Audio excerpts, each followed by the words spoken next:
Hello friend, good morning. আর তোমরা দেখছো তোমাদেরই channel exam guide by Nitu. বন্ধুরা, ভিডিও শুরু করার আগে তোমাদের কাছে আমি ক্ষমা চেয়ে নিচ্ছি, কারণ বিগত এক সপ্তাহ ধরে আমি তোমাদের কোনোরকম কোনো ক্লাস দিতে পারিনি। তার অন্যতম কারণ হলো আমাদের এখানে নেটের সমস্যা। আমাদের এখানে বিগত এক সপ্তাহ ধরে নেটের সমস্যা ছিল, সেজন্য আমি তোমাদের কোনো ক্লাস দিতে পারিনি। তো বন্ধুরা, আমাদের চলছিল আরআরবি এনটিপিসি 2021 সালের এসে যাওয়া প্রশ্নপত্র নিয়ে প্রিভিয়াস ইয়ারের কোশ্চেন। আজকে আমি করাবো ক্লাস নম্বর 8, যেটি 4 জানুয়ারি 2021 সালের দ্বিতীয় শিফটে এসেছিল। যদি তোমাদের ভিডিওটা দেখে ভালো লাগে অবশ্যই লাইক করবে, বন্ধুদের সঙ্গে শেয়ার করবে, আর এখনও পর্যন্ত চ্যানেলটি সাবস্ক্রাইব করা না হয়ে থাকলে অবশ্যই চ্যানেলটি সাবস্ক্রাইব করে দেবে। তো চলো শুরু করছি আজকের প্রশ্নপত্রগুলো। কে 1875 সালে মোহামেডান অ্যাংলো ওরিয়েন্টাল কলেজ প্রতিষ্ঠা করেন, যা পরবর্তীতে আলিগড় মুসলিম বিশ্ববিদ্যালয়ে রূপান্তরিত হয়? তো সঠিক উত্তর সৈয়দ আহমেদ খান। সৈয়দ আহমেদ খান তিনি 1875 সালে মোহামেডান অ্যাংলো ওরিয়েন্টাল কলেজ প্রতিষ্ঠা করেন, যা পরবর্তীতে আলিগড় মুসলিম বিশ্ববিদ্যালয়ে রূপান্তরিত হয়। নিম্নলিখিত সংস্থাগুলির মধ্যে কোনটি ফসলের ন্যূনতম সমর্থন মূল্য সুপারিশ করে? নিম্নলিখিত কোন সংস্থাগুলি ফসলের ন্যূনতম সমর্থন মূল্য সুপারিশ করেন? তো সঠিক উত্তর হবে সিএসিপি। সিএসিপি, যার সম্পূর্ণ নাম commission for agricultural cost and price. Commission for agricultural cost and prize, ঠিক আছে? এটা হচ্ছে সিএসিপির সম্পূর্ণ নাম। এই সিএসিপি প্রতিষ্ঠিত হয়েছিল 1 জানুয়ারি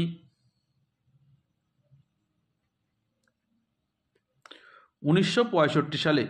1 জানুয়ারি 1965 সালে এই সিএসিপি বা commission for agricultural cost and price প্রতিষ্ঠা হয়। এর বর্তমান চেয়ারপারসন ডক্টর বিজয় পাল শর্মা। ডক্টর বিজয় পাল শর্মা হলেন এই সিএসিপির বর্তমান চেয়ারপারসন।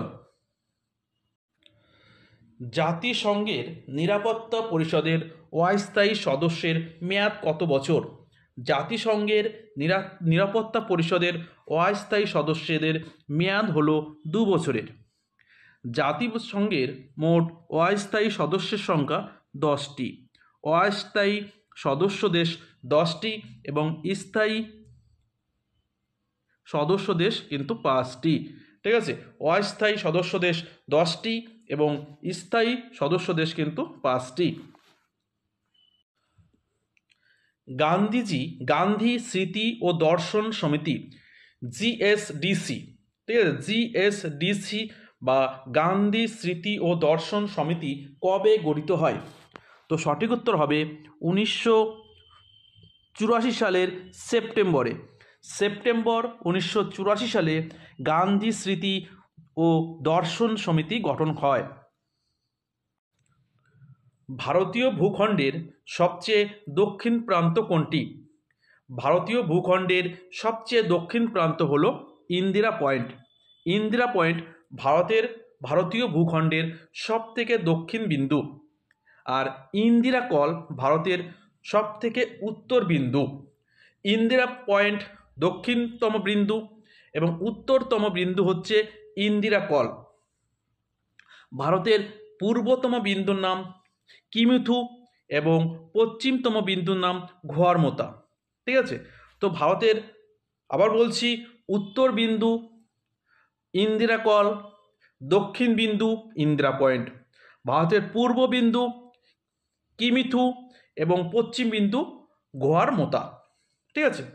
পরবর্তী প্রশ্ন, ইংরেজি ভাষা সরকারি ভাষা আইনের ধারা 3-এর মাধ্যমে ইউনিয়নের দাপ্তরিক উদ্দেশ্যে ব্যবহার করা হয়, যা কার্যকর করা হয়েছিল কোন বছর থেকে?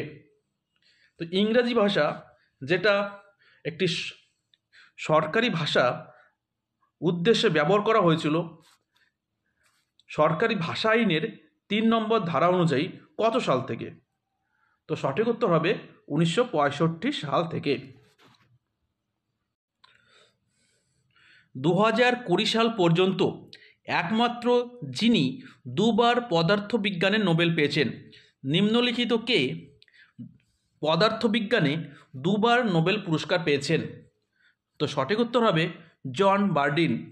জন বার্ডিন তিনি একমাত্র ব্যক্তি যে পদার্থবিজ্ঞানে দুবার নোবেল পুরস্কার পেয়েছেন।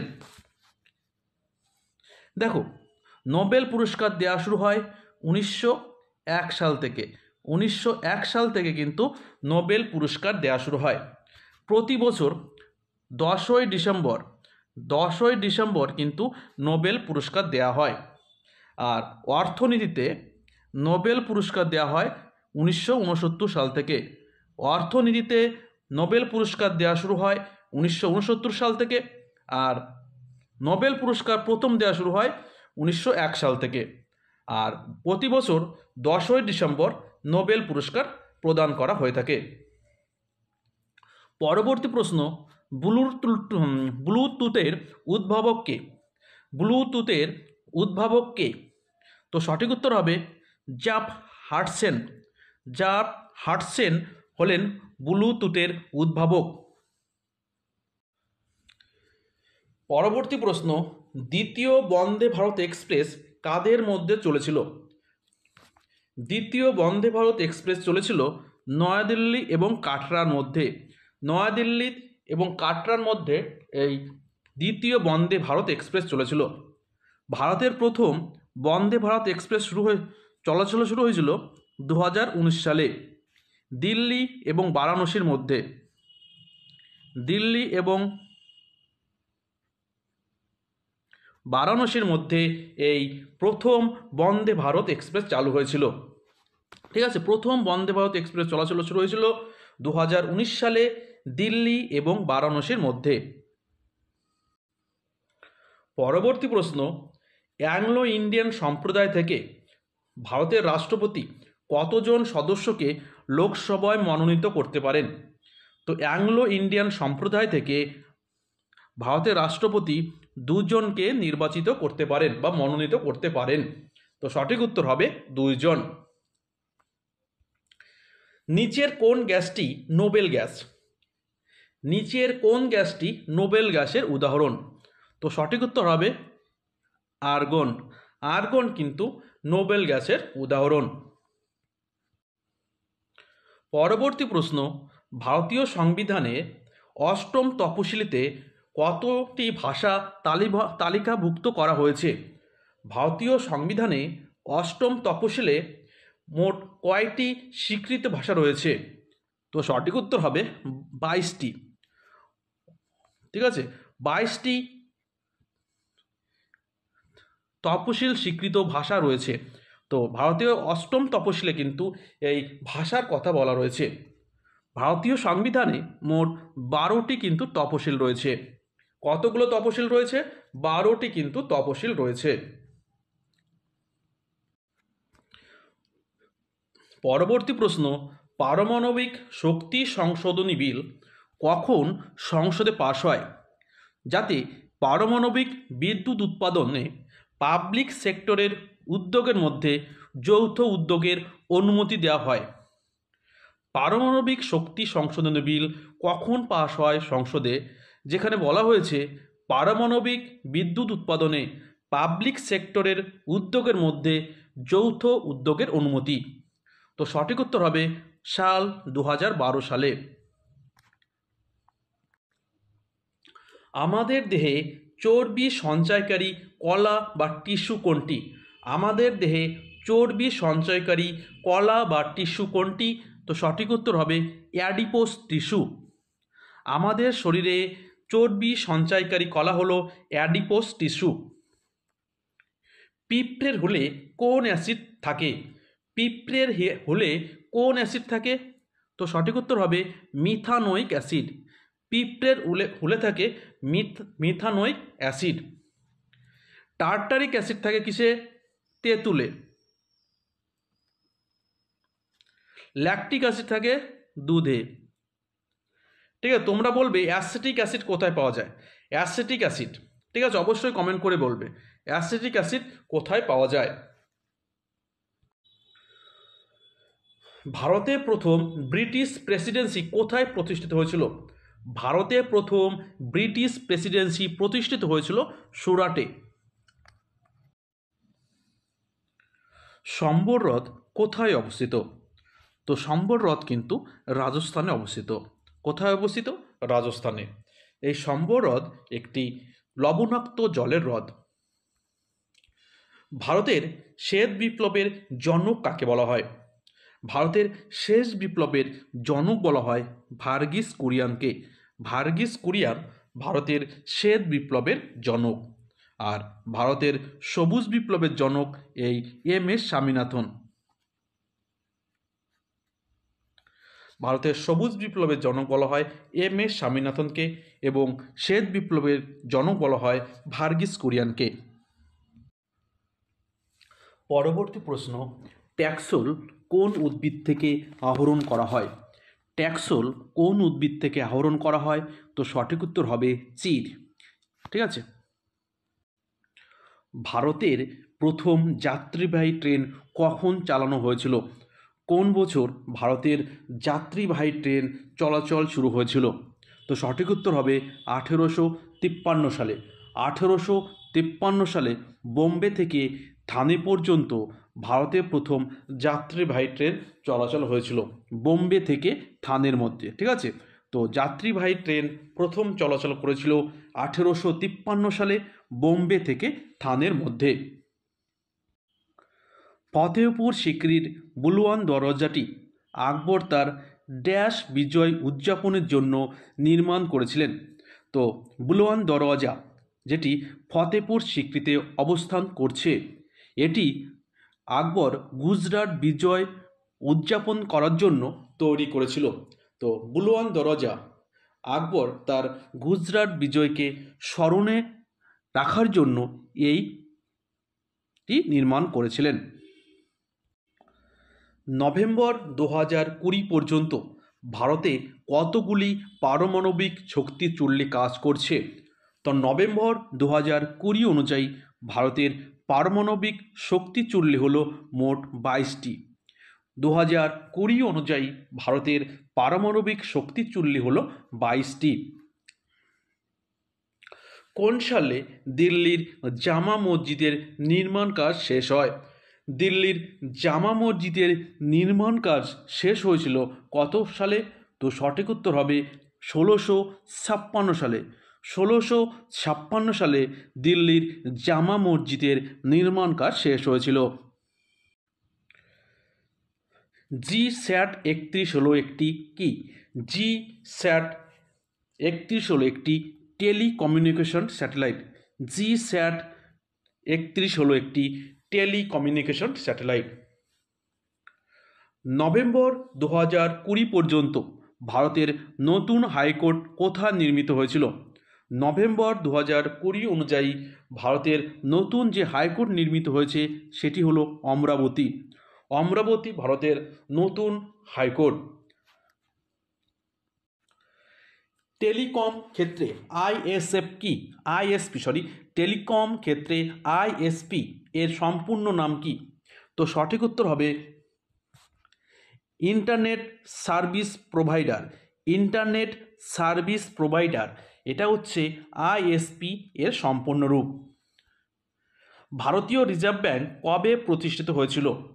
তো ভারতীয় রিজার্ভ ব্যাংক প্রতিষ্ঠিত হয়েছিল 1 এপ্রিল 1935 সালে। 1 এপ্রিল 1935 সালে ভারতের রিজার্ভ ব্যাংক প্রতিষ্ঠিত হয়।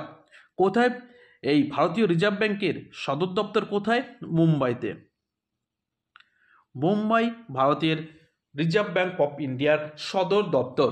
আর এটি 1 জানুয়ারি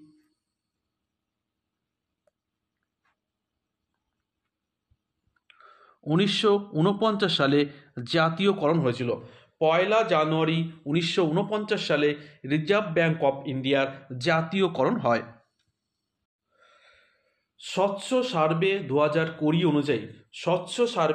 2020 অনুযায়ী ভারতের সবচেয়ে পরিচ্ছন্ন শহর কোনটি, যেখানে 20 লক্ষ মানুষ বসবাস করে, কমপক্ষে 10 লক্ষ মানুষ বসবাস করে, সেই অনুযায়ী ভারতের পরিচ্ছন্ন শহর কোনটি? তো সঠিক উত্তর হবে ইন্দোর। ইন্দোর 10 লক্ষ জনসংখ্যা বিশিষ্ট শহরের ক্ষেত্রে ভারতের সবচেয়ে পরিচ্ছন্ন শহর। নিউটনের গতির প্রথম সূত্রের অপর নাম কি? নিউটনের গতির প্রথম সূত্রের অপর নাম হচ্ছে জড়তার আইন বা জড়তার সূত্র। ঠিক আছে, নিউটনের প্রথম সূত্রকে বলা হয় জড়তার সূত্র। 2011 সালের আদমশুমারি অনুসারে ভারতের লিঙ্গানুপাত কত? তো দেখো 2011 সালের পর যেহেতু আমাদের আর কোনো আদমশুমারি হয়নি, তো 2011 সালের আদমশুমারি থেকে কিন্তু তোমাদের অনেক প্রশ্ন আসবে। বিগত প্রশ্ন পরীক্ষাতেও এসে গেছে, আগামী যে সমস্ত পরীক্ষা হবে সেই সমস্ত পরীক্ষাতেও কিন্তু আসবে। তো 2011 সালের আদমশুমারি অনুসারে ভারতের লিঙ্গানুপাত হলো 943। আর সব থেকে লিঙ্গানুপাত বেশি কেরালায়,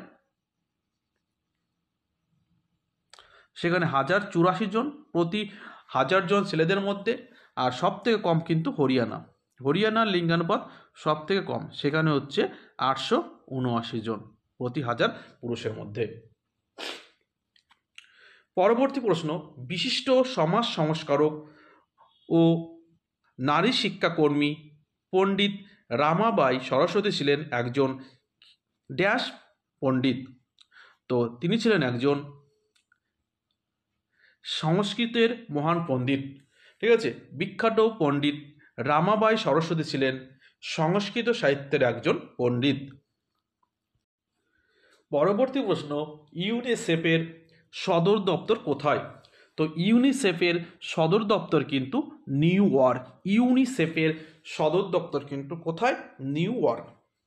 পরবর্তী প্রশ্ন, ইন্ডিয়া আফটার গান্ধী গল্পের ইতিহাস কে লিখেছেন? ইন্ডিয়া আফটার গান্ধী এই গল্পের ইতিহাস লিখেছেন রামচন্দ্র গুহ। পরবর্তী প্রশ্ন, বিনামূল্যে এবং বাধ্যতামূলক শিক্ষার অধিকার আইনটি সংসদে পাশ হয় কত সালে? তো বিনামূল্যে এবং বাধ্যতামূলক শিক্ষার অধিকার আইনটি সংসদে পাশ হয় 2009 সালে। 2009 সালে বিনামূল্যে এবং বাধ্যতামূলক শিক্ষার অধিকারটি সংসদে পাশ হয়।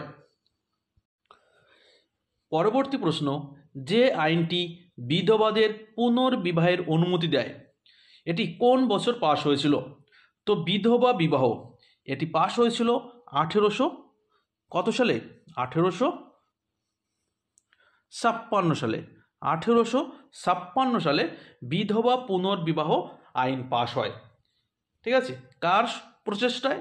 তো ঈশ্বরচন্দ্র বিদ্যাসাগরের প্রচেষ্টায় এই হিন্দু বিধবা বিবাহ কিন্তু চালু হয়েছিল।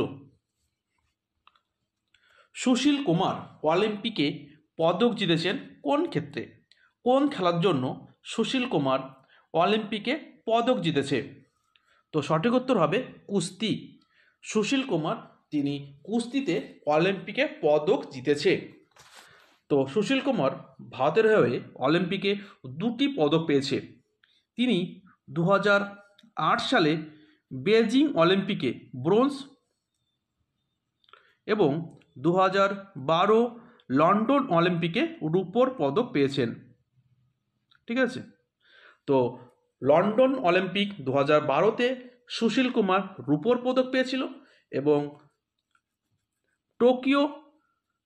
বেজিং অলিম্পিক 2008 ব্রোঞ্জ পদক পেয়েছিল। ঠিক আছে, তো বেজিং অলিম্পিক 2008-এ ব্রোঞ্জ পদক এবং লন্ডন অলিম্পিক 2012 রূপোর পদক পেয়েছিলেন এই সুশীল কুমার। পরবর্তী প্রশ্ন, ভারতে প্রজেক্ট টাইগার কবে চালু হয়েছিল? তো সঠিক উত্তর হবে 1973 সালে। 1973 সালে প্রজেক্ট টাইগার চালু হয়েছিল। পরবর্তী প্রশ্ন, একটি আয়তঘনকের কয়টি সরলরেখা থাকে? তো সঠিক উত্তর হবে 12টি। একটি আয়তঘনকের কিন্তু 6টি সরলরেখা থাকে। তো বন্ধুরা, ভিডিওটা এই পর্যন্তই। ভিডিওটা ভালো লাগলে লাইক করবে, বন্ধুদের সঙ্গে শেয়ার করবে। আবার দেখা হচ্ছে আগামীকাল সকালে। ধন্যবাদ।